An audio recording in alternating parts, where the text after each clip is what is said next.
It's in the period of the storm. It's in the middle of the night, ladies and gentlemen. What that means me to tell you, sometimes God, it seems like he lets our storms come at our darkest moment. Some of y'all still don't feel it, but I need to give you hope today, and I need to give you something positive. Even when it seems like it's dark in your life, don't you give up, don't you fret, because we serve a God who works on the night shift. Y'all don't feel me. I said we serve a God who works on the night shift. And the Bible says that God neither once slumbers nor sleep. What are you trying to say, Mckenzie? I'm glad you asked me. What I'm really trying to tell you is you got to learn how to put a badge up under your eye. Learn how to close your curtain at night and go to sleep. You've been worrying too long. You've been fighting too long. You've been trying to fix it. Tell your neighbor, you got to learn to go to sleep at night. Why am I going to stay up all night if he's up all night? Do I have a witness here? Why should I feel discouraged? Why should the shadows come when Jesus is? I'm going to feel better here to record. Is my portion. A constant friend is he. His eyes are on the spot. Y'all ain't gonna help me. I know he watches over me. Am I helping somebody here today? Can I get about 12 witnesses and I'll make 13 to make up in your mind when you leave this place today? No longer will I lose any more sleep. No longer will I toss you to turn all night. Why stay up all night if he's gonna be up all night? Hold on, watch this very quickly. Storm is raging. 7 more minutes, watch it. But Jesus showed up. And he come walking on the water. I just feel like it. And when he walks on the water, the Bible says they thought it was a ghost. But Jesus, it is I. Be not afraid. He said, hold on, brother, be cool, it's me. But then we deal with this person by the name of Peter. So many things we can learn from this text today, but we shall not share all that with you because we'll be all day. But I do want to focus on something. Watch what Peter says in verse number 28. Peter said, Lord, if it is you, bid me to come on the water. Now God never asked Peter, Christ never asked Peter to come out. Peter tested God.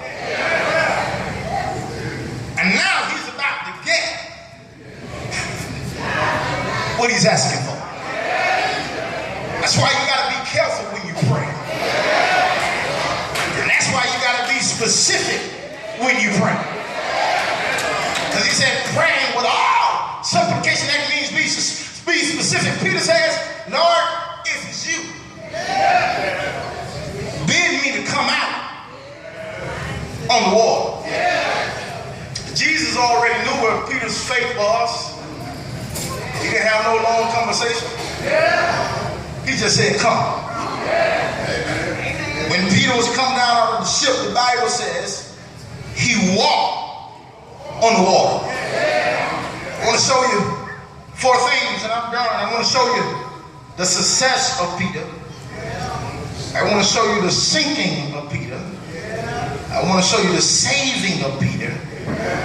Then we're going home, and I show you the serenity of Peter. Can the church shout success? The church shout sinking. The church shout saving. Can the church shout serenity? Here's the success of Peter. The Bible says he started walking. But when he saw the wind boisterous, he took his eyes off Jesus. And when he took his eyes off of Christ,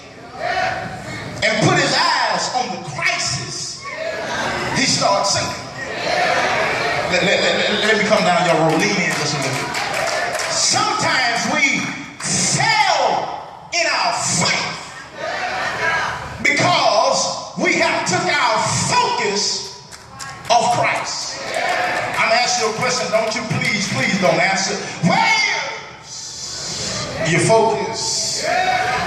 When he took his eyes off Jesus, put his eyes on the wind, that's when his success became a failure. And I came here to tell somebody who's been struggling, don't take your eyes off of Jesus. That's why in life it's important to stay focused. And there are some things, ladies and gentlemen, as quiet as kept, as cute as it looked today, I want to tell you there are some things that can easily get us distracted. And that's why you got to be able to weigh the pros and the cons. And you got to learn in life, there are some things you keep, but then there are some things you eliminate. Y'all still sleep. There are some folk you keep, and there are some folk you eliminate. There are some problems you might have to deal with, but there are some stuff you can just leave at the graveyard.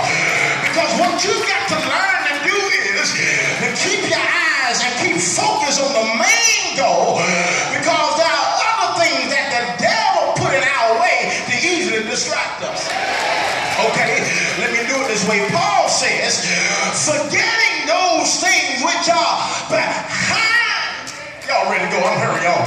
And I'm looking forward towards those things that are before me.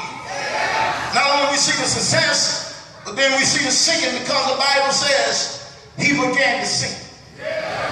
Peter cried with a loud voice, said, Lord, save me. Here it is. Not only we see the success of Peter, we've just seen the sinking of Peter. And many times, ladies and gentlemen, maybe that's you today, you've allowed some things to easily distract you. And now you are sinking. Ladies and gentlemen, I want to tell you today, all of us have been there. You may not admit to it, but I'll admit to it for you, that we've all had some sinking moments. We've all been to a place where we started out good, and then it seemed like all hell just broke loose. We've all been in some position where things seemed like it was going good, but up pops trouble. But here's the fact about it. A lot of us gave up in sinking and we started drowning. But I want to tell you, if you're sinking today, be not dismayed, whatever betide. God will. Am I hearing somebody here today? God will take care of you. The Bible says that Peter looked to the Lord, said, Lord, save me. Very quickly, Jesus saved Peter by stretching forth his hand, and he picked Peter out of a drowning ocean.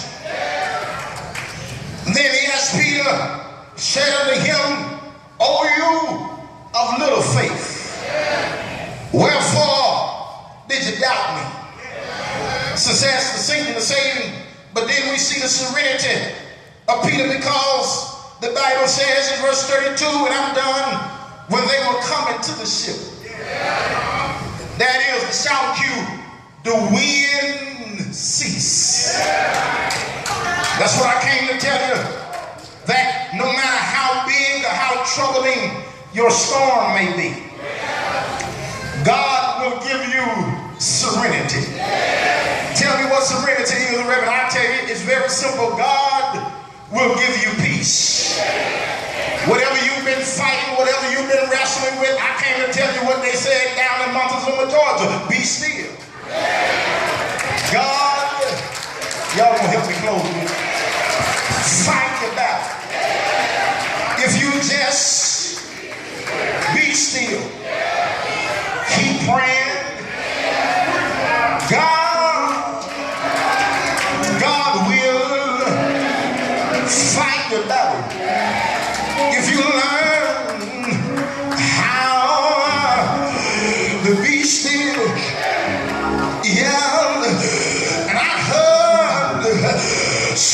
said, now, Reverend, tell me how am I supposed to make it when things don't look good? Y'all don't hear me.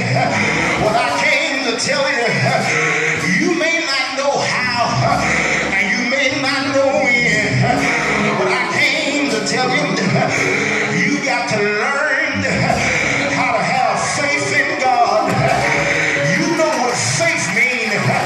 F-A-I-T-H. It means forsaking all. I trust him. Can I get a witness here? Faith is having complete trust and confidence in God. You know we cannot make it if we're not going to have any faith. And I hear you saying, I've been praying, and I've been praying. Well, that ain't the question I want to ask you. Ain't no need of praying if you don't believe. Y'all don't know when to shout. Too many of us are praying to God, and we don't believe what we're praying about. We got too many prayer warriors and not enough believers. Is there anybody here? Ooh, you can testify. I still believe in God. Good evening, good evening, good evening, good evening, good evening, good evening, good evening, good evening, now y'all. It's been fun, but I gotta go. But I came to tell you, without faith, it's impossible to please God. If y'all don't mind, if you're not too sedated, if you're not too stuck up, will you slip your hand in your neighbor's hand and tell a neighbor, I don't know what you're living with. Tell a neighbor, I don't know what you're going through. And then tell a neighbor, you don't know what I'm living with. And you don't know what I'm going through. But tell a neighbor, hold on, help is on the way. Can I get a witness? Without anybody here know what faith will do? I don't have a fancy car, but I got a little faith.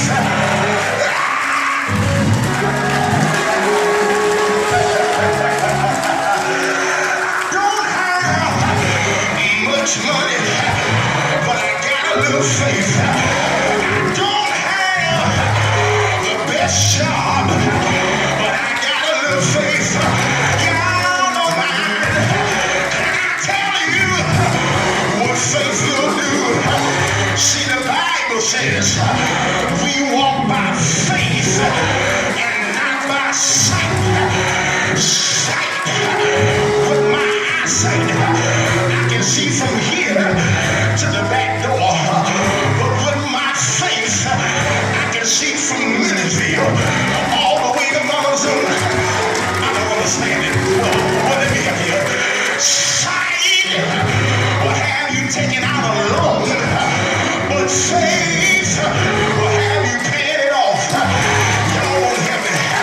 Sight will have you applying for college, but faith will have you walking across the stage. Sight will say that your credit has been denied, but faith, God will open a door that no man can close. Can I get a witness? I know now, whatever you get with it, just keep on believing. God will. Anybody know he will? Let me get out of here, old bro. I said God will.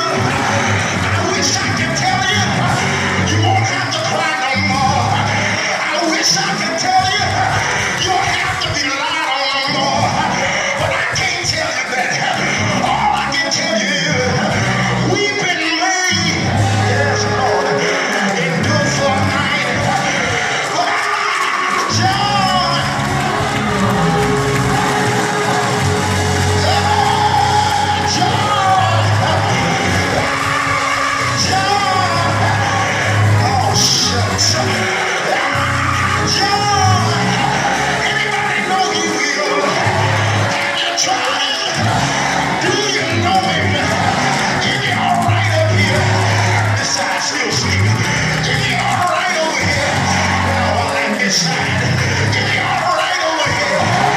Do you know him? I said, oh, what's his name? I said, oh, what's his name? I know about him. Do you like Jesus? Y'all don't hear me. Can't nobody rock me like Jesus. If y'all know mine, can I tell you who he is? He is the Lamb of God. I didn't mean to do all this today. He is the Lion of the tribe of Judah. He is the Lily of the Valley. He is the bright and morning star. He is grandmama's walking cane. Granddaddy's kneeling post. And one Friday evening, they hung him high. They stretch him wide. But right early Sunday morning, he got up.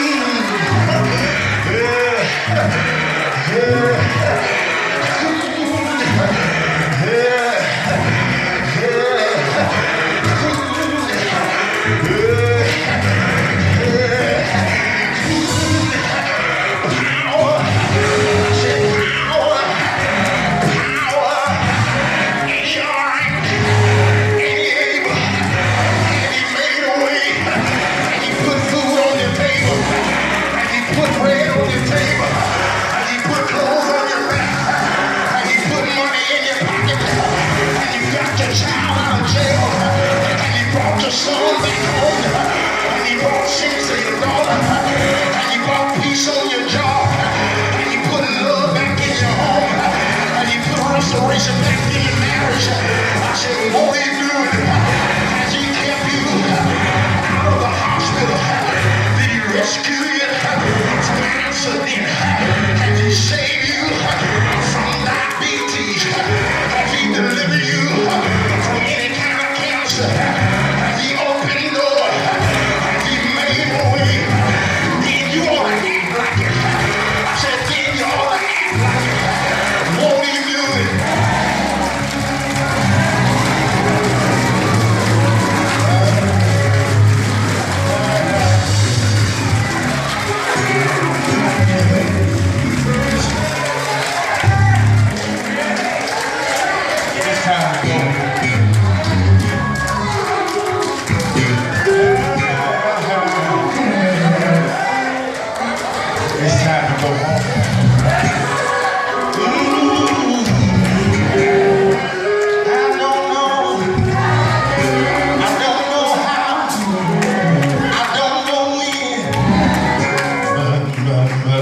But I know he will. I said